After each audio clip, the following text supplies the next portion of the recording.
Alright guys, well, I've got so many things I want to talk about this week. Just a warning, probably going to be a long video, but you guys know that already. We'll jump right into it. The scale. Scale's a funny guy, isn't he? I weighed in last week. My weigh-in days are always Wednesday. So I weighed in on Wednesday at 314. So I jumped on the scale this morning at about, it was at 307. So yeah, 307. That's 8 pounds from last week. So if that math is wrong, I just did it on my fingers, so it might not be right. But so that's 8 pounds from last week. That's still a really good loss for me, especially coming off of it was like 6 pounds or something like that the week before, 6 or 7 pounds the week before. So that's really good, and I really attribute this all to training. I really do. My 5K is coming up, and I am inspired, excited. I am just so pumped. I'm just so pumped. I don't know what to expect. Becky did her 5K this weekend, and she had some issues with people crowding and stuff like that. Looking at the results from last year on the race that I'm running, I don't think it's going to be that bad. St. Louis is a big town, and it's one of the biggest cities around it, and so I'm really thinking if St. Louis has Springfield, if Springfield has one of these things, it's a little bit different in the suburbs because I know this weekend there's 8 different 5Ks going on in the Chicago area, and so I don't think there's going to be thousands of people at this 5K. In fact, looking at the race results last year, it doesn't seem like there's going to be a ton of people there. There were people winning in age categories. Even in fact, my age category, somebody came in with a 39.50 and got third place, and so. It's really thinking it's not going to be that many people. I could be totally wrong. I could show up and it could be huge.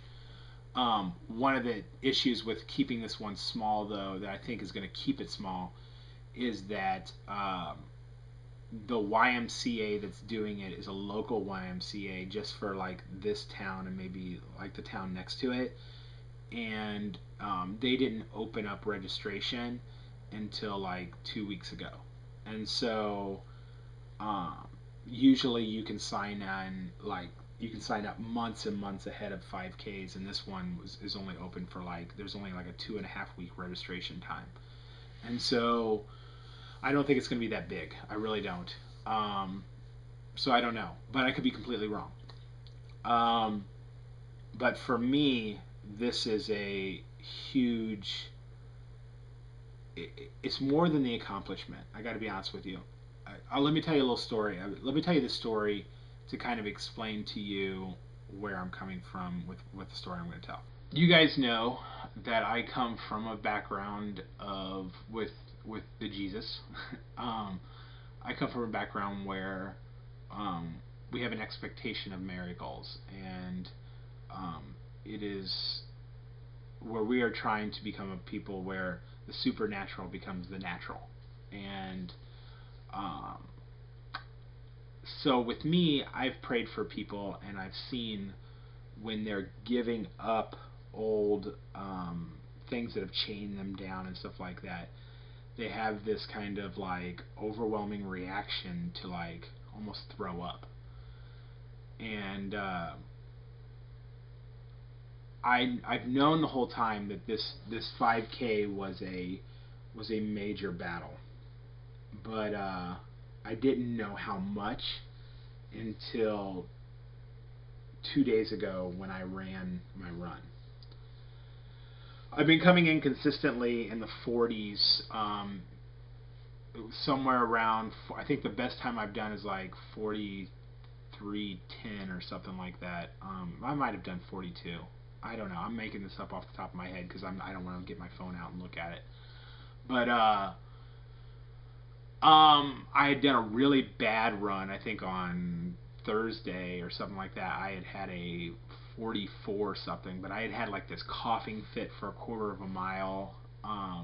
My leg strap had popped off my leg again, and it was like I was just having so many different issues, and I had the highest. I had over 14 minutes for my first mile, and there was just no making up those 2 minutes. I'm down to about a 12-minute mile, and there was just no making up those 2 minutes. I knew there wasn't. And but I pushed through and I did it, and I came in at like 44 something, and it was like, okay, well, I'm still under 45, so I'll be good. Well, also remember I'm running at night now, only because it's kind of the only time it's really convenient for my family. So my wife stayed home on Monday, and she can do her work. I bought her a netbook, and she can do a lot of her work because since she's the boss now, she doesn't have as many patients and stuff. So she can do a lot of her work just through the computer and stuff. So anyway, so she stayed at home, and I was feeling pretty under the weather anyways. But I decided, hey, I'm going to do a day run, and so it was around 58 to 60 degrees, something like that outside, and I just put on my shorts, put on my running shirt and my shoes, and strapped up and got ready to go. And I ran, and I knew the first mile that I was keeping a pretty good pace. I almost felt like a little bit more power, a little bit more energy, and I knew I was doing pretty good. And I finished the first mile, and it said I had run, and I decided to change my path a little bit again to go a little bit further away from my house, because I really don't want to run around my block trying to finish 3.11, because there's this mental block that I get that's just like, why don't you just stop? Like, you're tired, just stop and everything. So I decided, I plotted out a course, and I decided I was going to go a little bit further. So I went much further, and I hit that first mile, and it said I'd went the first mile in 12.01, and I'm like, I'm on a really good pace, and I don't feel tired right now, and so like I'm not hitting any kind of wall. So I did really, really strong for that next mile. And so I got like 12, like 10 or something like that for the next mile, which is really good because I usually lose almost a full minute on my second mile. So I was like, wow, that's really good. I'm right on pace. And it kept telling me that I was going to finish in the 30s. Because my program speaks to me, and it told me, hey, you're going to finish in like 37 something. I'm like, holy smokes. So I kept going, but 2.5 miles, every single time I hit this wall like you wouldn't believe. And I was just like, oh my gosh. And I decided I was going to quit, but I was like, no. I'm like, I'll just round this next block.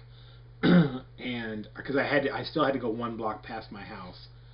And I was like, I'll just round this block, and then when I come back, I'll just see where I am right in front of my house, and I'll decide whether I'm going to stop or not. So I still did it, and I really drug tail for about the lengthwise of that 1 block, and then I kind of hit a second wind and was doing pretty good.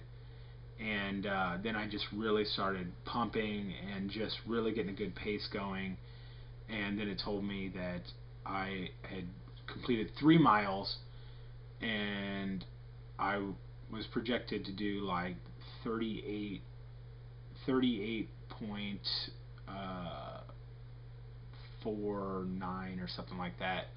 And I said, you know what, I only have 0.11 miles to go. I'm going to try to make up as many seconds as I can and get that as close to 38.0 as I can. So I started booking it, and I mean booking it. Which is what I'll do on race day if I've got it in me. I will still do it. I got to the end, and it said I had done 38.22 seconds, and I was pumped. I was in the 30s. I would have gotten 3rd place in last year's race in my age category. I would have actually like gotten something for it. And so I'm like, holy smokes. But the second, so I went like my arm strap, I'm like swipe down to unlock it, push stop. It took me like 2 seconds to do that, and then immediately it went bleh, and just started barfing like crazy, and it was insane, and I was just like overwhelming, like heaving, and I'm just like, oh my gosh, I've never had anything like that with working out. And afterwards, I'm like, well, I just exhausted myself a little bit too much, and I probably shouldn't have sprinted that little last bit or whatever. Then I started thinking about it. I'm like, you know what?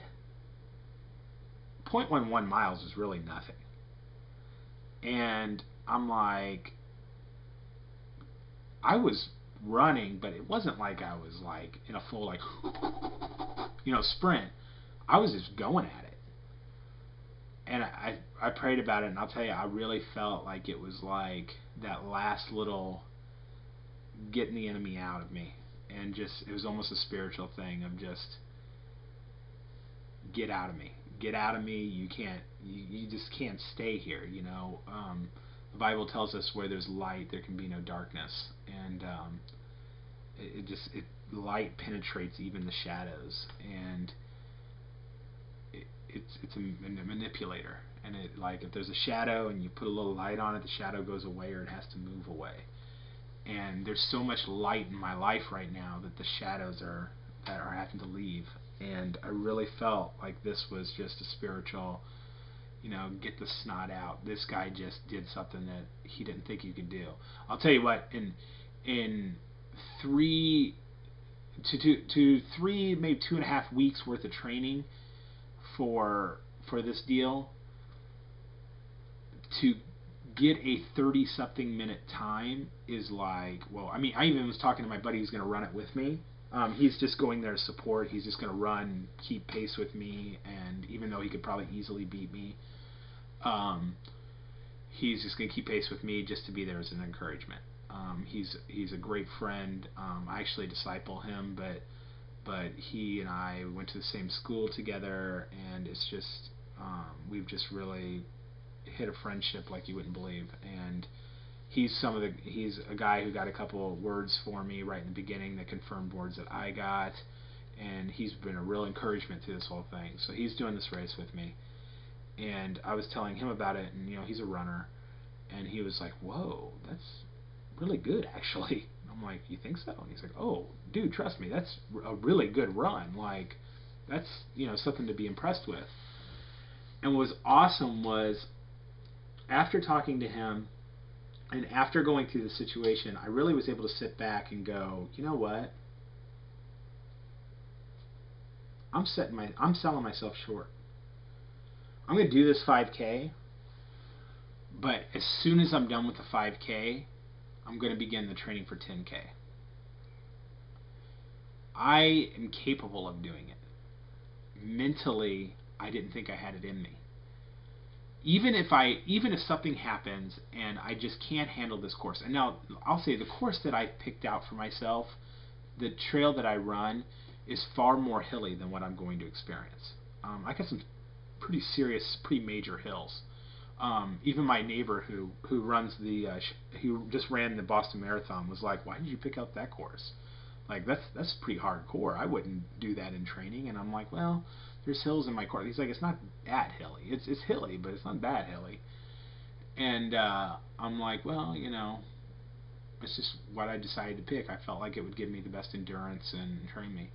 And he's like, "If you can get really good times with that course that you've picked out, with the trail that you picked out." Now, when you guys look at it, if you ever watch me on Facebook or whatever, and you look at my route, like, it just looks like a big square, but it's like down and up hills, and I mean, there's like one point where I'm, for 2.5 to 3 blocks, I'm running just uphill. Like, I can't see over the bend. Like, it's that hilly.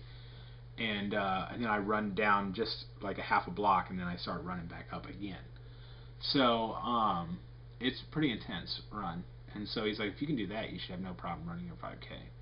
So I'm feeling good about it. I'm taking on, my last run is tonight. It's Wednesday, so my last run is tonight, and I'm actually doing it for the first time with my friend that's running with me. We're going to do a late night run though. It's going to be like 9 o'clock before we run, because I have my support group meeting tonight. So yeah, I'm pretty pumped about it. But yeah, I'm going to jump right into the 10K training and just start upping it a little bit at a time. I'm not signed up for 10K.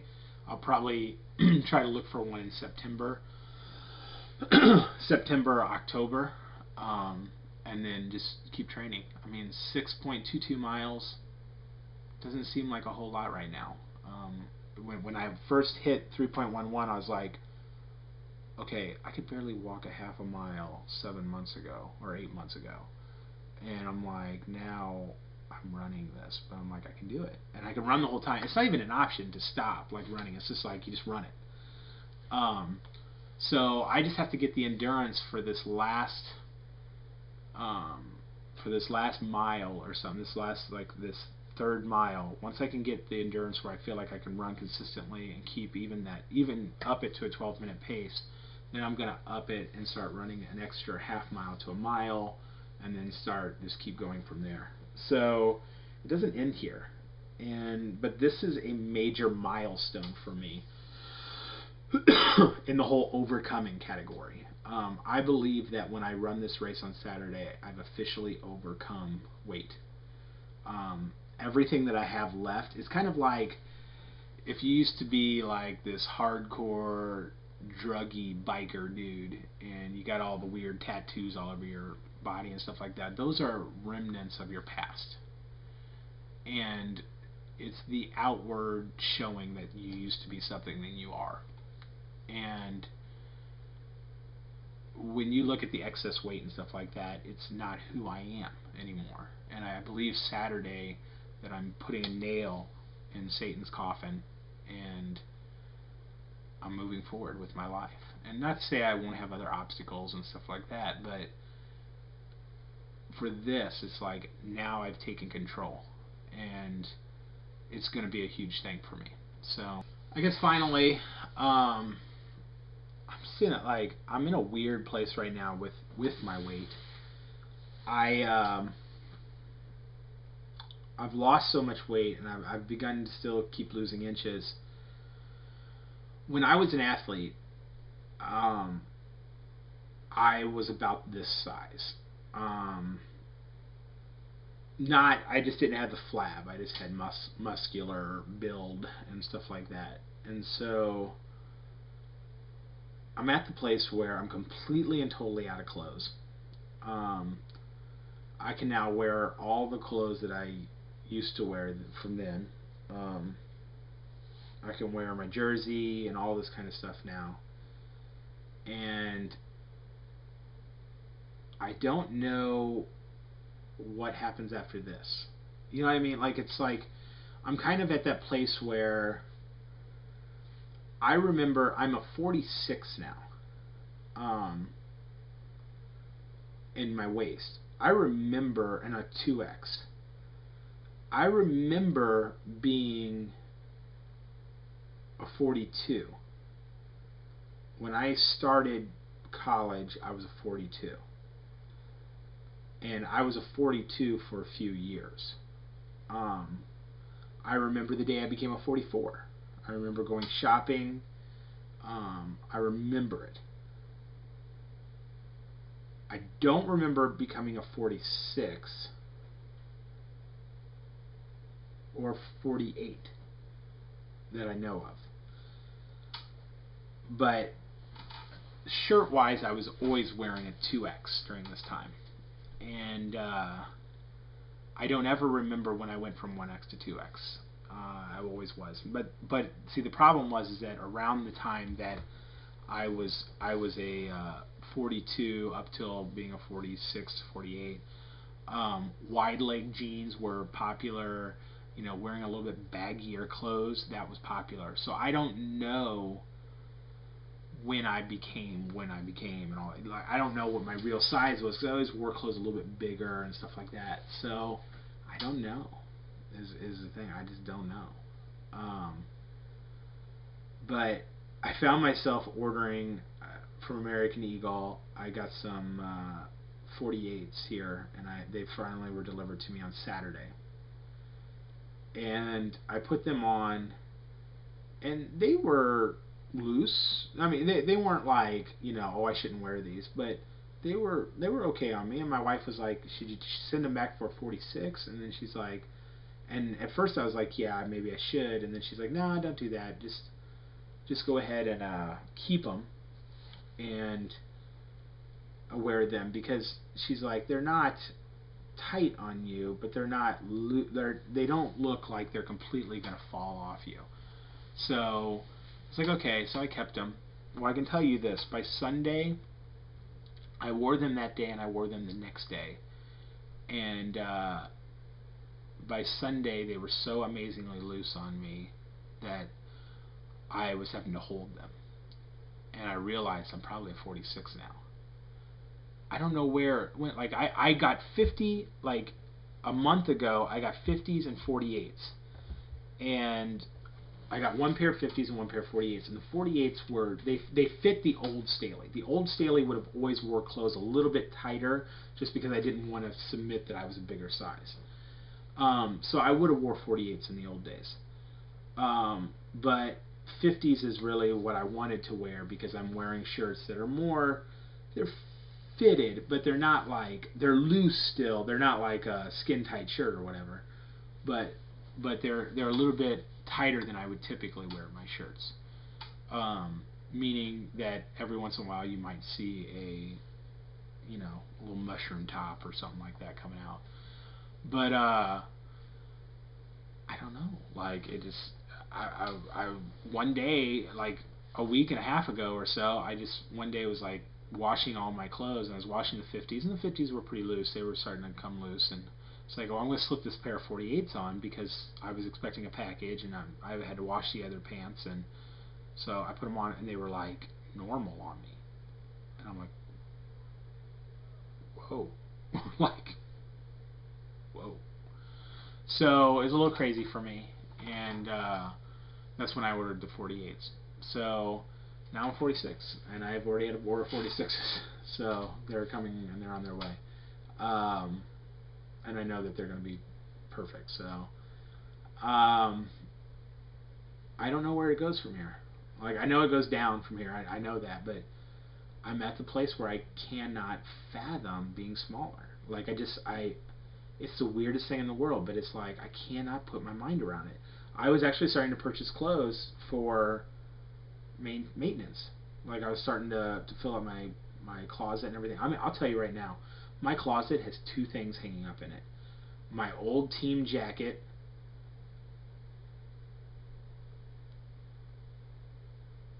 and maybe a pair of jeans that are 3 sizes too big. That's all my closet has in it. My drawers, that's right behind me here, has one drawer full of undershirts that I never wear, that I will never wear. I think most of them would fit me somewhat, but I think they'd still be too big. In fact, I know that 3/4 of them are too big because the sleeves go down too far. And then the other ones would fit me. So yeah, I think I'm probably just going to put them in a bag and get rid of them. So that'd be an empty drawer. My underwear drawer is emptied. I even need to get rid of socks because I have like this much in my drawer of socks, and I wear probably the same 8 pair of socks continuously. So I don't know why.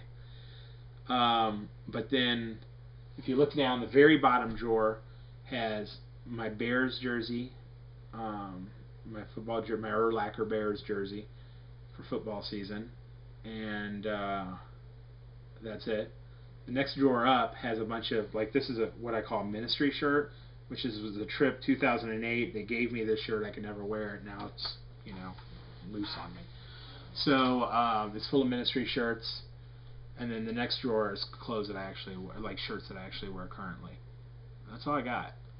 And there's probably like 6 shirts in there. So that's all I got. I own like nothing. But that's okay. It's no big deal. I grow out of sizes so quickly. Shirts is something that I can kind of keep around. But yeah, everything else is just going away. So that's that. This is now a half-hour long video. I apologize. So love you guys. Have a great week, and I'll talk to you all later. Bye-bye.